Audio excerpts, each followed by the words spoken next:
You've paid for the land. The seller says, congratulations, you are now the owner of the land. But here's the real question. What documents should you actually collect before you walk away?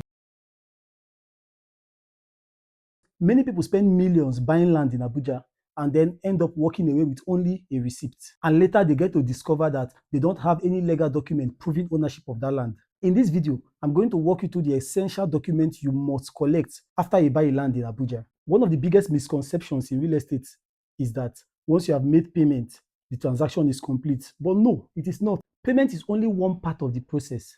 The documents you receive after the payment are what establish your interest in that property and help you protect your interest.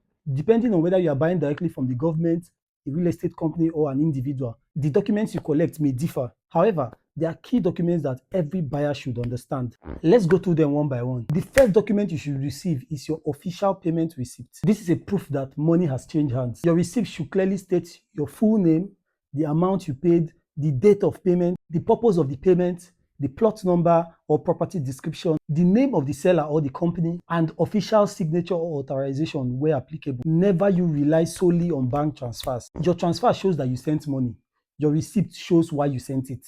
So keep the both of them. The next document is the letter of allocation. If you are purchasing through a real estate company or through an allocation process, you may receive a letter of allocation. This document identifies the specific plot being allocated to you. It usually contains your name, the plot number, the estate name, the plot size, the location, terms and conditions, and the date of allocation. The letter of allocation identifies the plot being allocated to you, but this is not the only document you need. The next document is the deed of assignment. This is one of the most important documents in any land transaction.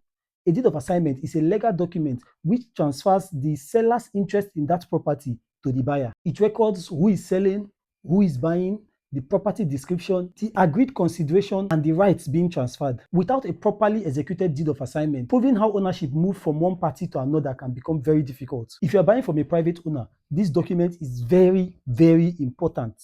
The next document is the survey plan.